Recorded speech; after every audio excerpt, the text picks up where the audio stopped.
तो ये सभी एपिसोड की शुरू होती है मैजिस्ट्रेट से, जिसके साथ हमारे जियांग आ चुका था काफी गुस्से में यहाँ पे था वही शॉक वेन की मौत के बाद। तो पूरा गुस्से में अटैक यहाँ पे करता है, जिससे मैजिस्ट्रेट की लिटरली पूरी बैंड बजने लग जाती है, वो टिकी यहाँ पे नहीं पाता।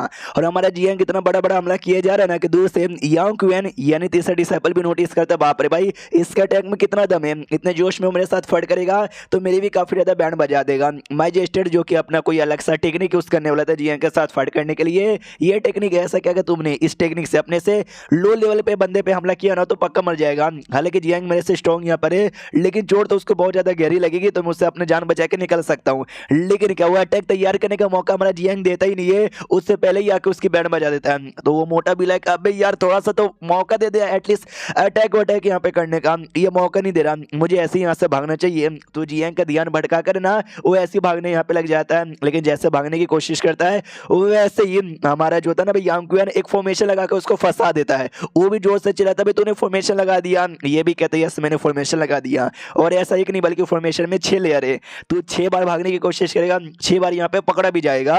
तो समझ गया क्या, वो भी कहता है यार समझ गया यार कैसे भागूं। पीछे से जियांग आता है और जियांग आते उसकी जान निकाल लेता है। हाँ मैजिस्ट्रेट की जान निकाल लेता है, लेकिन उसकी जो आत्मा है ना उसकी आत्मा सही सलामती वो आत्मा द्वारा भागने लग जाता है। तो अपने जियांग कहता है शिट यार को बीच यहाँ पर है और चौथे रैंक का बीच यहाँ पर है, और चौथे रैंक के जो बीच है ना मरने के बाद है ना 1-2 महीने तक अपनी आत्मा प्रिजर्व करके रख सकते हैं, और 1-2 महीने के अंदर अगर कोई और बॉडी मिलेगी हम कोई और बॉडी में जाके और जिंदा भी रह सकते हैं। शिट यार अब क्या करे।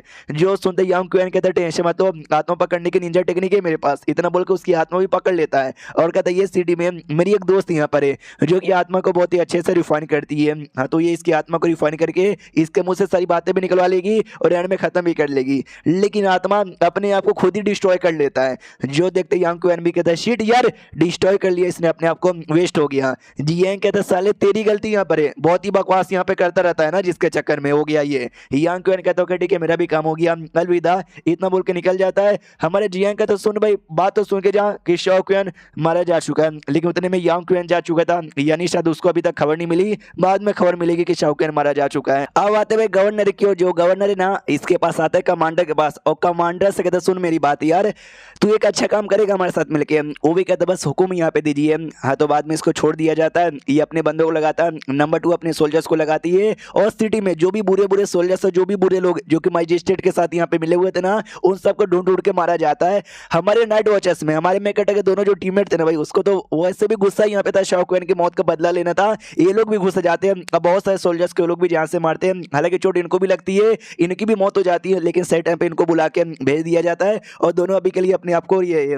क्या बोलते हैं भाई ये किए जा रहे, रिकवर किए जा रहे। बाकी जो भी ऑफिशियल हो गए या फिर जो भी इंपॉर्टेंट मेंबर हो गए जो काम यहाँ पे करते थे वो सबको पकड़ लिया जाता है, और सबको पकड़ने के बाद ना जो भी हमारे थे भाई सेट के लोग उनको सामने खड़ा करके उनसे सवाल पूछा जाता है कि बताओ यार तो उनमें से जो बंदे सच बोल रहे थे तो लोग बच जाते क्योंकि लोग अच्छे लोग हैं, लेकिन काफी सारे बंदे झूठ बोल रहे थे, इंश्योर बुरे लोग यहाँ पर थे। तो उन बुरे लोग में 10 या 15 ऑफिशियल लोग थे और लगभग 400 से ज्यादा नॉर्मल लोग थे जो काम यहाँ पे कर रहे थे। हाँ तो ये सबके सब यहाँ पे गुनेगार है। हाँ तो इन सबको डरे के नाम सजाए मौत यहाँ पे दे दी जाती है, और ये भी बताया जाता है कि गवर्नर का इतना काम है कि कहीं भी बिना परमिशन जाके पकड़ सकता है, सजा दे सकता है, लेकिन पब्लिकली सजाए मौत नहीं दे सकता। ये जो हक है ना गवर्नर को भी नहीं होता, लेकिन आज है ना आज गवर्नर भी बहुत ही ज्यादा गुस्से में यहाँ पर है। हाँ तो हक रहे या ना रहे मुझे मरवाना है, मतलब मरवाना यहाँ पर है, और कोई इसको बोलने भी नहीं जाएगा क्योंकि ये मरवा के देखा जाए इसने अच्छा ही काम यहाँ पे किया। और बाद में इनको आइडिया लग जाता है कि जो विचेस लोग का प्लान यहाँ पे था, पहले जो गवर्नर है गवर्नर को यहाँ पे मिटाएंगे, उसके बाद सिटी की भी बैंड यहाँ पे बजेगी, जैसे सिटी की बैंड बजेगी हम लोग आएंगे और पूरे यूजीओ पे भी कब्जा कर लेंगे। हाँ तो जाहिर सी बात है जो बाकी सिटी है ना बाकी सिटी में भी कुछ ना कुछ तो गड़बड़ यहाँ पे चालू ही रहेगा, तो बाकी हर एरिया में ना ऑर्डर यहाँ पे दे दिया जाता है और अपने अपने सिटी के बारे ना सोल्जर तैनात कर लिया जाता है कि अपने सिटी के जो भी लोग थे उनको भी तो हमने मिटा दिया, लेकिन बाहर से ढेर सारे और भी है ना लुटेरे आ सकते हैं या बुरे बुरे लोग यहाँ पे आ सकते हैं। तो भाई सोल्जर्स तैनात है, सुबह से लेकर रात हो जाती है लेकिन कोई भी है ना अटैक करने यहाँ पे नहीं आता। तो ये जो भी थे भाई इंपॉर्टेंट लोग बैठ के मीटिंग यहाँ पे करने लग जाते हैं, जिसमें कमांडर भी यहाँ पे था। कमांडर से हमारा गवर्नर बड़े प्यार से कहते हैं कमांडर जी यार किसी बंदे ने भी अटैक यहाँ पे नहीं किया, क्या लगता है कि हमारे बारे में उनको खबर यहाँ पे मिल चुकी है जिसके चक्कर में उन्होंने अटैक यहाँ पे नहीं किया है। तो कमांडर भी सोचता है वो इससे पहले गद्दार बोल के मेरे को पकड़ लिया था सालों ने, और अभी कमांडर जी इतना प्यार से बातचीत कर रहा है, समझाता है कि वेल ये लुटेरे लोग को आइडिया लग सकता है क्योंकि विचेस यहाँ पर उनको इतना जल्दी जल्दी इंफॉर्मेशन मिल जाता है कि मैं क्या बताऊं। रही बात उन्होंने अटैक नहीं किया, हो सकता है कि शायद भाई वो लोग अटैक करने में लेट लगा रहे होंगे, 1 या 2 घंटा और वेट कर लो, नहीं तो शायद अटैक आज नहीं करेंगे बाद में कभी करेंगे, लेकिन सोल्जर्स हमेशा तैनात यहाँ पे रहो। और ली मियाओ जरा मेरी बात सुनो, ली मियाओ का ध्यान ही नहीं था, तो आवाज यहाँ पे दिया जाता है कि हेलो हेलो ली मियाओ। ये भी कहते हैं हाँ बोलिए क्या हुआ।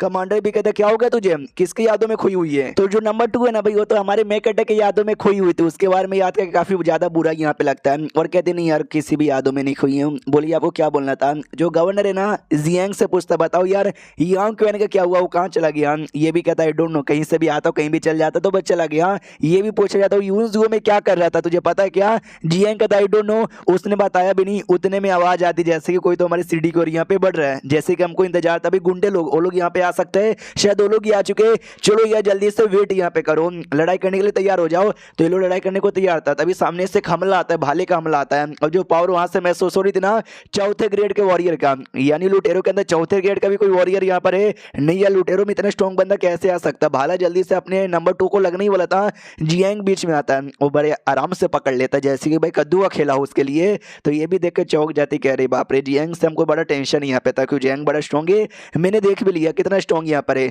और यही बात इस हमले का, ये किसी गुंडे या लुटेरे का या दुश्मन का हमला नहीं था, ये तो बल्कि अपने यांग यान का हमला यहाँ पे था। तो हमारे जियांग को भी आइडिया यहाँ पे था, तभी तो बिंदास आगे जाकर उसने पकड़ लिया। वो कहता है यांग यार अबे तू साले तू यहाँ पे क्या कर रहा है। ये भी कहते हैं कि अब्बा जान ने जो ऑर्डर यहाँ पे दिया था ना वही ऑर्डर यहाँ पे पूरा कर रहा हूँ। ये लोग कहते हैं अब्बा जान यानी वाई गोंग ने तुझे ऑर्डर दिया था, क्या ऑर्डर दिया था। ये भी कहता है भाई सिंपल ऑर्डर है, यूं जुए में लोग क्यों आते हैं, गुंडे लोग को मारने के लिए। मैं भी गुंडे लोग को मारने आया था कुछ दिन पहले और तब से मारे जा रहा हूँ यहाँ हुआ, लेकिन आज पता नहीं क्या यार कुछ लगता बड़ा कांड हो गया, जिसके चक्कर में गुंडे ना हर एरिया में बवाल यहाँ पे मचाए जा रहे। तो मैं भी हर एरिया में जाके मार रहा हूँ, सोचा इस एरिया में भी कुछ गड़बड़ होगा तो इस एरिया के अंदर भी चेक करने आ गया। और जैसे ये सिटी के बाहर में पहुंचे मेरे को 2000 सोल्जर्स यहाँ पे दिखाई दिए और सबके सब बुरे लुटेरे यहाँ पे थे, तो मैंने सबको मार के यहाँ पे खत्म कर दिया। तो जैसे अपना गवर्नर सोचता है वो भी समझ जाता है, तभी तो भाई हम लोग कब से बंदे लोग को वेट करे, कोई आ ही नहीं रहा, क्योंकि भाई रास्ते में यांग यान ने सबको खत्म यहाँ पे कर दिया। यांग यान फिर अपने शाओक्वेन के बारे में पूछता बताइए शाओक्वेन कहाँ पर है, वो कहीं दिखाई नहीं दे रहा। तो ये लोग कहते हैं शाओक्वेन जिंदा नहीं है, वो मर गया। जो सुनते यांग यान को भी ऐसा विश्वास नहीं होता, वो भी कहता मगर कैसे, वो कैसे मरा। तो ये लोग सारी बातें बताते हैं कि बैटल में हमको बचाने के लिए यहाँ पे मरा, हम चाह के भी कुछ कर नहीं पाए।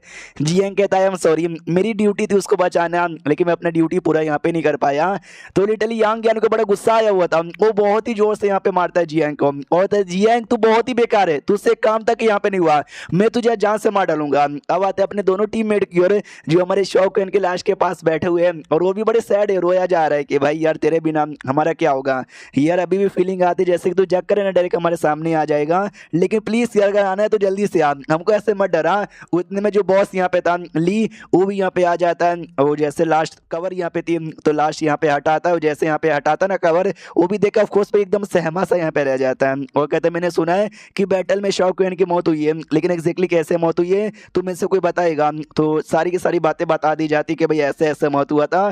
तो ये भी कहते यस मुझे अपने नाइट वॉचर पे गर्व था, मुझे पक्का पता था जिस दिन ये दुनिया छोड़ के जाएगा ना ऐसी मौत नहीं मरेगा, गर्व की मौत यहाँ पे मरेगा। बहुत ही अच्छा लड़का यहाँ पे था, इससे बढ़िया कोई भी नहीं था, तुम दोनों से लाख गुना ज्यादा बढ़िया था, तुम दोनों इसके टीममेट थे, लेकिन इसका तुम 1% भी खूबी अपने अंदर डाल नहीं पाए। बुरी चीजें इसके अंदर बस 2 ही थी, एक ये कोठे पे बहुत ही ज्यादा जाता था और दूसरा कभी भी अपनी चीजें ठीक से नहीं रखता था, सारी चीजें यहाँ वहाँ रखता है। मरने के बाद भी देखो इसके कपड़े यहाँ पे बेकार है, जिंदा हो और जिंदा होकर जल्दी से सब कुछ यहाँ पे ठीक कर। और ये भी देख सकते भर भर के रोने लग जाता है और ये चैप्टर यहीं पे खत्म हो जाता है। जिंदा तो होगा, राइटर ने हमको बता ही दिया है, तो जब जिंदा होगा ना तो बाकियों का रिएक्शन देखने में मजा आएगा। तो हम मिलते हैं किसी और वीडियो में, जब तक के लिए बाय बाय।